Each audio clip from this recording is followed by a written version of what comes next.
Welcome everyone to Disruptive Conversations. And if this is the first time you're here with me, welcome. So happy to have you on board. For my returning guests, people, collaborators here, I'm so thrilled that you're back with us.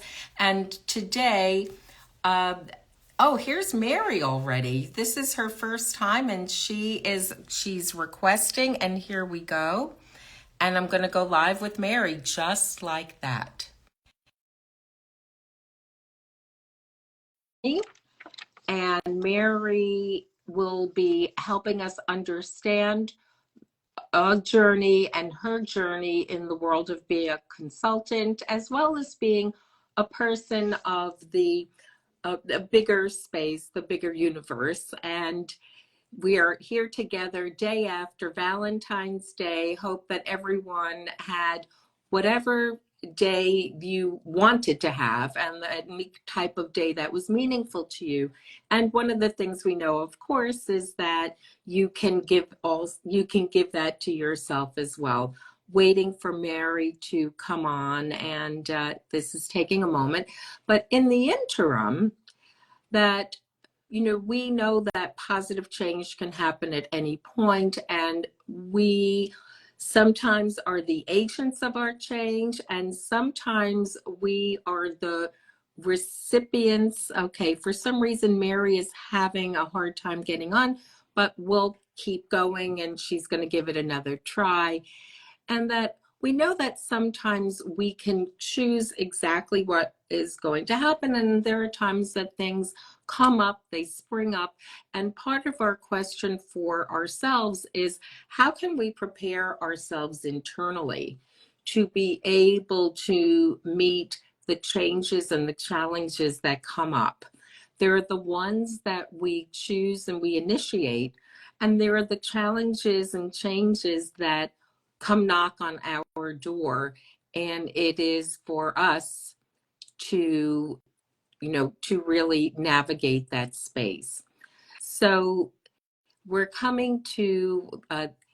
here in mid-February, and there are a lot of people who are going past the January, what I thought I was going to accomplish. If anyone has set up expectations for January that either you were able to follow through, or the ones that fell by the wayside, or you rethought, you can please share that with us. Love to hear about it. And if you would like to also share, to comment where it is that you're joining from, that would be wonderful. This is Mary's first time, and I'm delighted to welcome guests who are new to this format, and we all have our learning curves.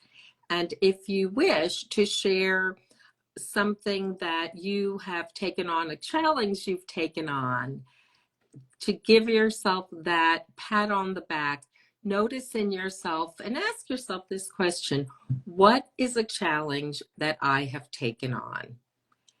And then you can make a determination. So first figure that out. So while Mary's going through her time of trying to get on, we're going to use this time together to really broaden our internal base of navigating change, being more ready and available for innovation, connecting with the creativity and our wishes within ourselves. And take a moment now and think about what your challenge has been, either the one that you've chosen, the one that you've chosen, or the one that has somehow or other chosen you. And take a moment to reflect on what it is that has been helpful. Thank you for the waves. Thanks so much for the waves. Yes. And what I'll share with you right now is, even in starting this Instagram, each and every time that I like to, the way that I help myself be ready for it and for whatever it is that comes, and we set up and we practiced, and we're still having a moment to get on, have Mary come on, and she will. That what I do to help prepare myself to be in that moment, to be focused, to be in internal alignment with myself, is that I always, before I start live with you, I always do my breathing exercise. And I don't know if you've seen it yet. If you haven't, I can repost it. If you would like me to, let me know. And it's Dr. Riker's 4 plus 4 equals 8 breathing exercise. Because we know that breathing is so important to help us steady ourselves, get our attention to be ready. And readiness really counts. And it goes kind of like this. So we breathe in for a count of 4, hold for 4, and breathe out for 8.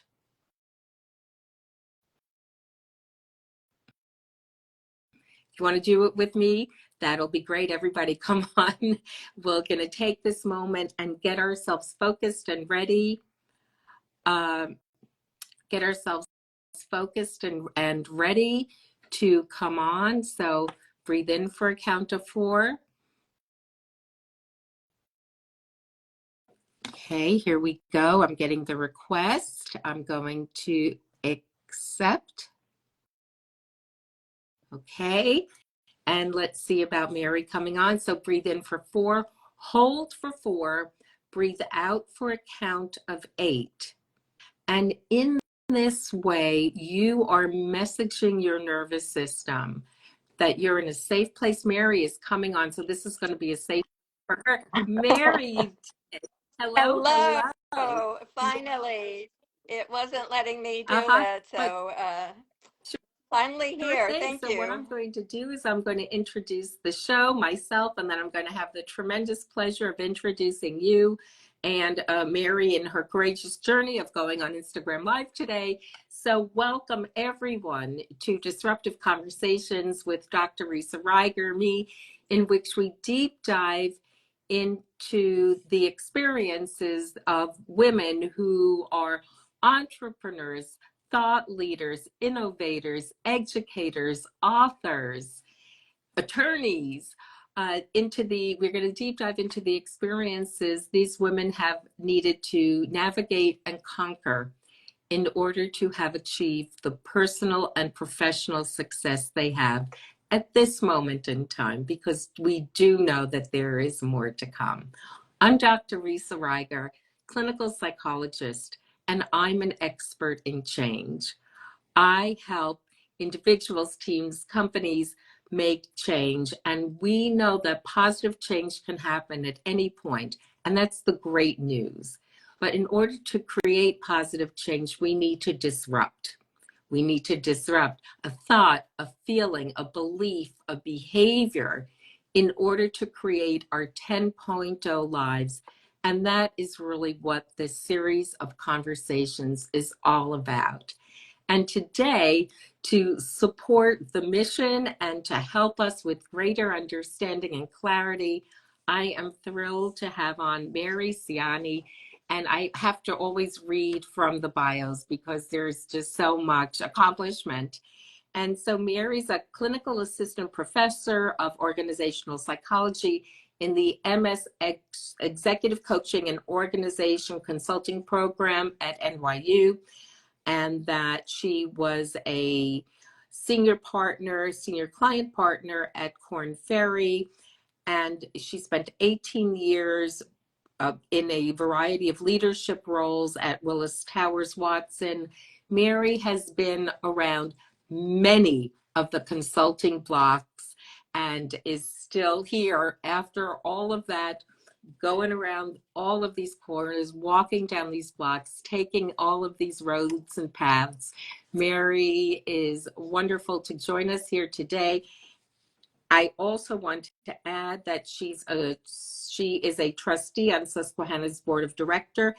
She is a published author, and her book, The Consultant's Compass, Navigating Success with Courage, Curiosity, and Compassion, is going to be coming out in March. So that's we're in February. March is coming up pretty soon. So Mary, first of all, thank you so much for being here and for trusting me to help you get on your first Instagram Live. Thrilled to have you. Well, it's thrilled to be here, and now I know how to get on. So thank you very much, and thank you for bearing with me as it took me time to join. Absolutely. These things happen. We know, as we know, there is nothing that comes with a guarantee other than, oh, I think sometimes we can guarantee that things will happen that we can't anticipate. I think that's the one guarantee. So, Mary, in the bio that I've just, read from, is there something beyond the bio that you would like to share with us? Yeah, well, I think beyond the bio is, you know, I think about those roles, and I think about the fact that it was a journey that I never expected for myself. So I started out thinking I was going to be an elementary school teacher because I was afraid to be a psychology major. I didn't want to take experimental psych, and then wound up taking that as an elective. And each step of the way was one that I never anticipated, and in fact, all felt a little bit scared about. Felt like it was a risk. So, when I hear people talk about where I wound up in my career, I always take a step back and say, "That's not what I had Okay. imagined." So, Mary, this series is about disruption. So, what is it that you needed to disrupt inside of yourself in order to have created and achieved the personal and professional success you have at this point in time? Yeah, I don't think that the disruption didn't happen within me. I think there were three events that led me to go on a different path than what I expected. And in some ways, maybe forced me to do that. So there was a decade in my life from my mid 20s to mid 30s, and I think about them as the three Ds, the death of my dad, a divorce, and getting my doctorate. The death of my dad, I remember one of the last things he said to me before he passed away was, "You have to be strong now," because he was really Mm. my rock. So that really required me to kind of dig in and really think about what did that mean, to be strong and to have strength. And then I started to pursue my doctoral degree and wound up getting a divorce, which again was a disruption to my personal life that led me to once again say, I'm on my own.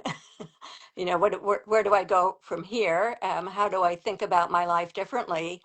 And in some ways, a sense of freedom. And then my doctorate gave me actually I would say the credential to go broader, to think about different options for myself, and to really start to consider my career very differently than I had Well, before. what I'm hearing from you is that there were catalysts externally, but I have a little bit of a I'm listening to you, and sometimes even when things happen externally, unless we bring them into ourselves, that's where the disruption, that's where the disruption is. And so it sounds like you've had catalysts, but it was you who took and made something with those catalysts and made decisions. So uh, it comes from the outside and then what you bring to it from the inside.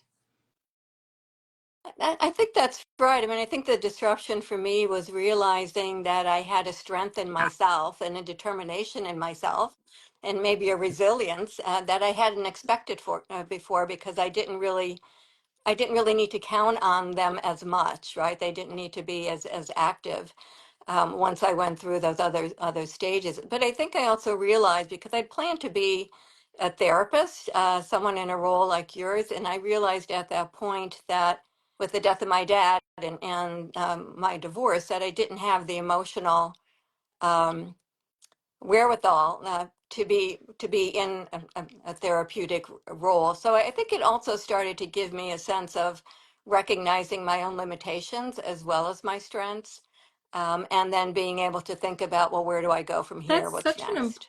important question. And I'm just going to do a little highlight for our communities who are joining us today. And for those of you who can't make it today, or you want to come back and listen again, don't, you haven't missed it, because it's going to be posted and you'll be able to find it and bring aboard everyone who needs to hear it. And so that you can really get more clarity about what your strengths are, and then also get more clarity about what doesn't work so well for you.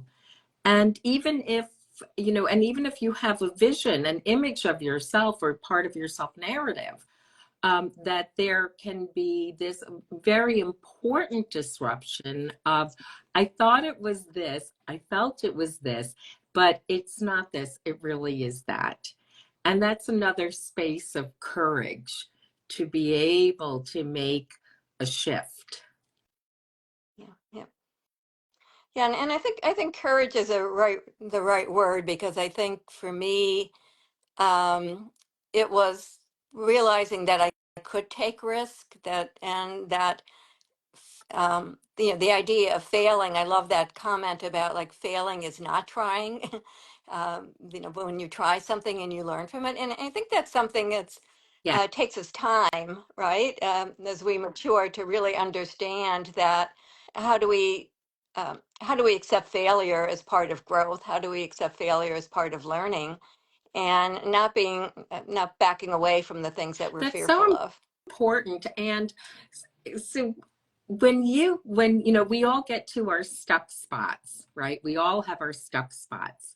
And so is there a tip that you can share with us, or uh, just some thoughts and something from your experience of navigating the stuck? Yeah, I think, we get stuck sometimes, and I know I did, when I anticipated and focused on the worst that could happen, right? Rather than thinking, what positive can come out of this? What can I gain? And that, in fact, the worst that can happen really isn't all that awful, particularly when we think of some of our professional choices. But I think we get stuck because um, we're we don't foresee that, even if something doesn't go right, again,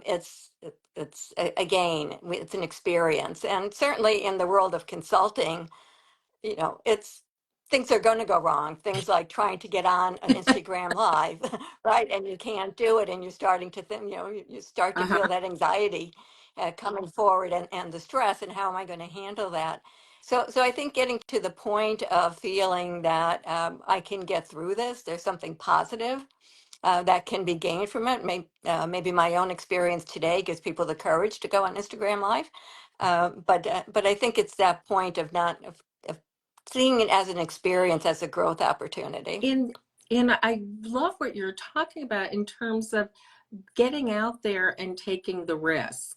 And so, and that when we do that, and even if we get into a space of catastrophizing, like, oh, this, that getting out there and giving things a try builds a different sense of yourself and your confidence and your abilities of having done it. Mhm.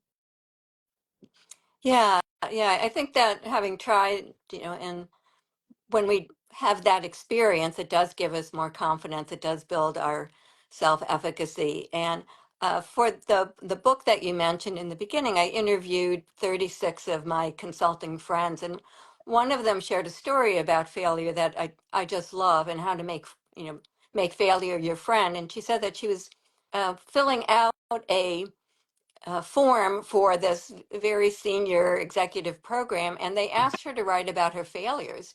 And that made her think, wow, it must be okay to have failures.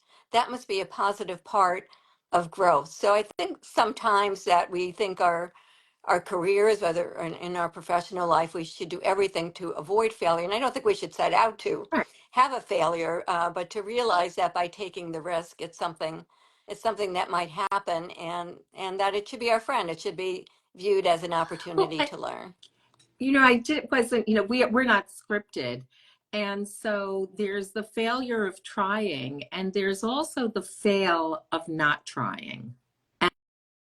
And having opportunities in front of us, or creating opportunities, seeing opportunities, and not trying.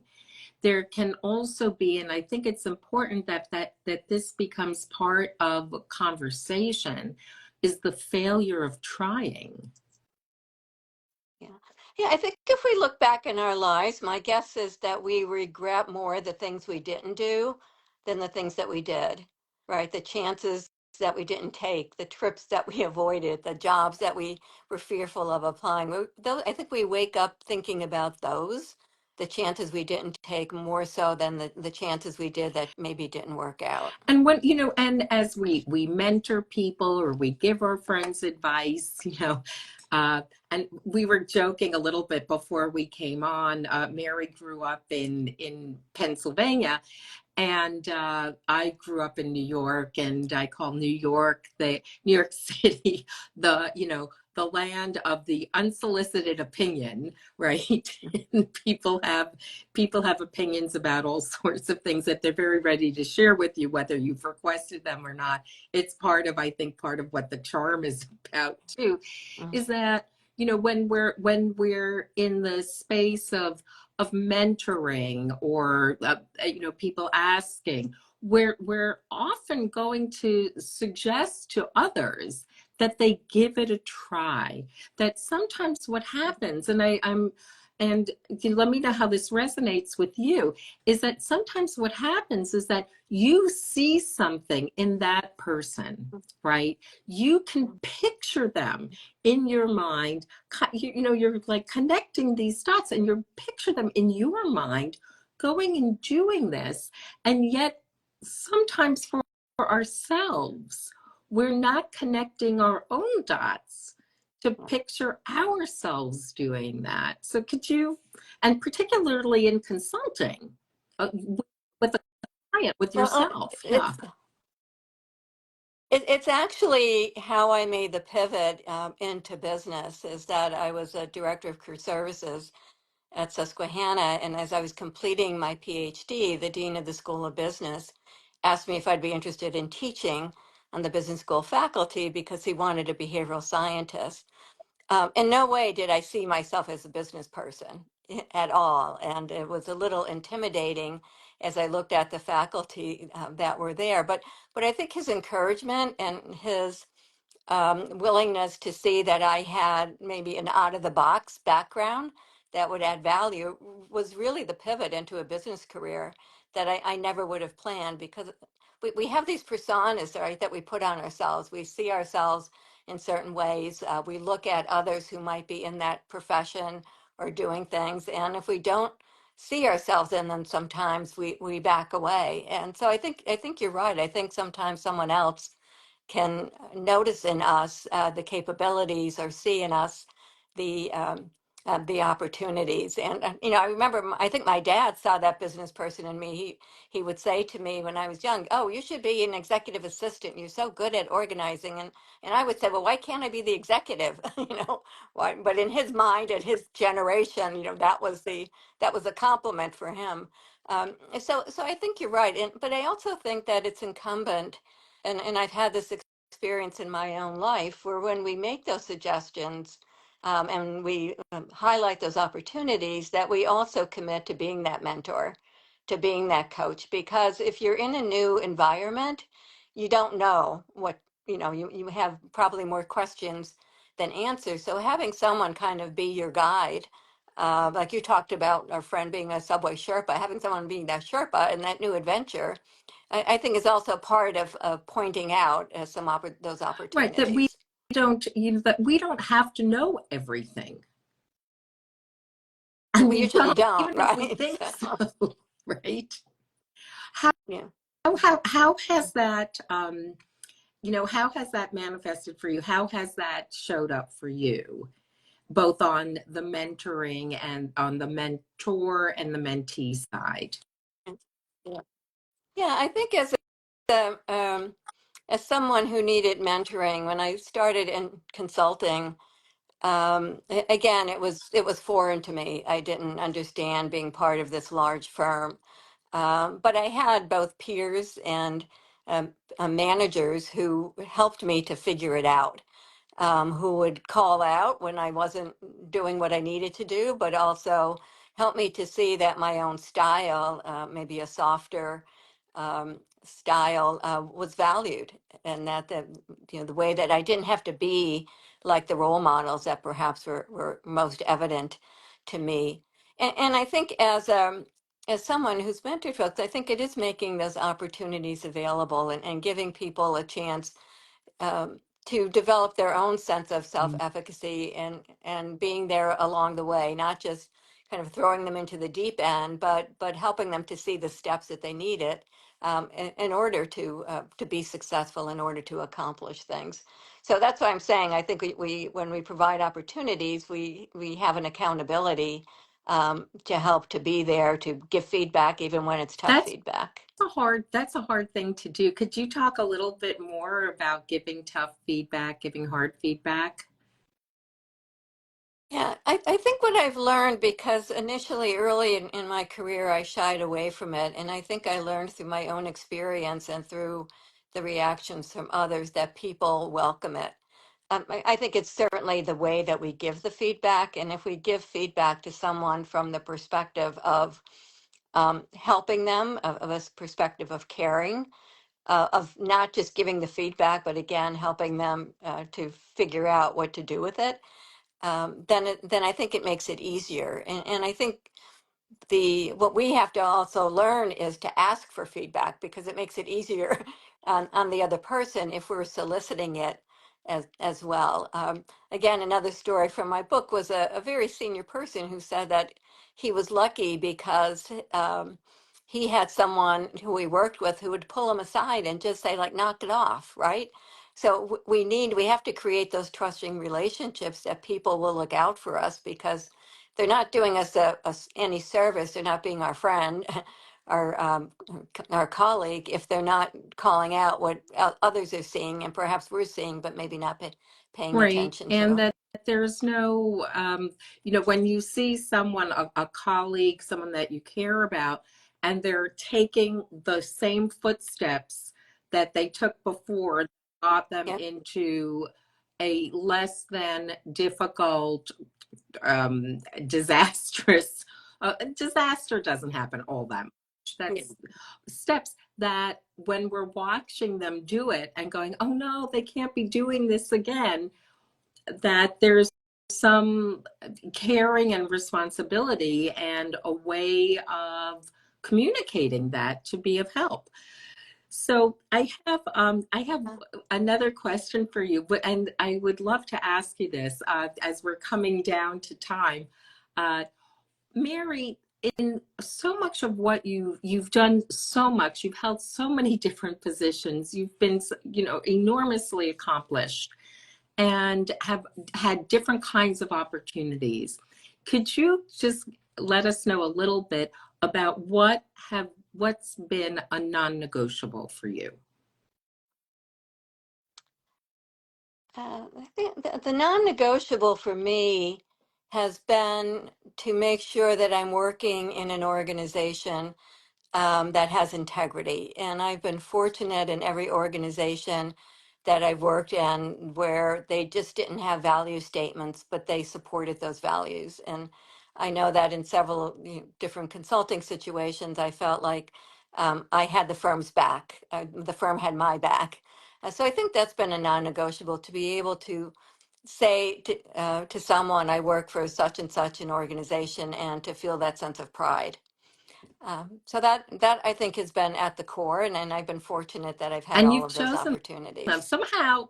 I do believe this, that somehow, if we stay on at best possible, then again, no guarantees, but you're going to find your way, that there's something that alignment that can happen that's so important.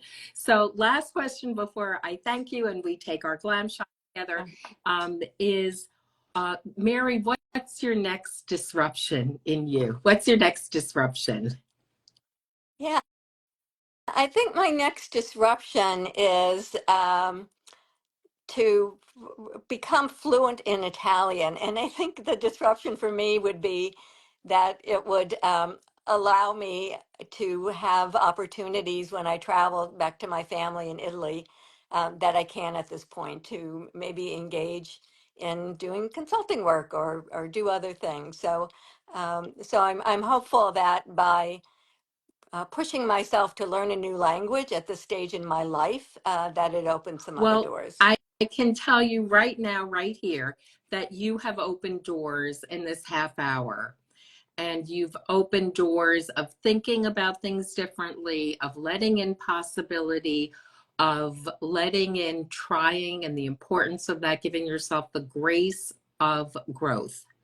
And that also, I want to thank you so much for entrusting me to be here with you on an Instagram live. And thank you so much for sharing and being so thoughtful and so generous in our time together today.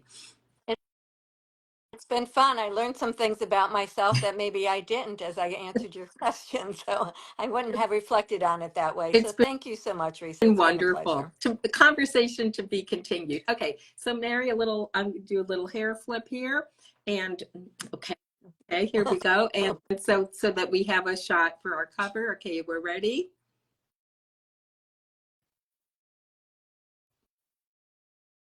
And one more.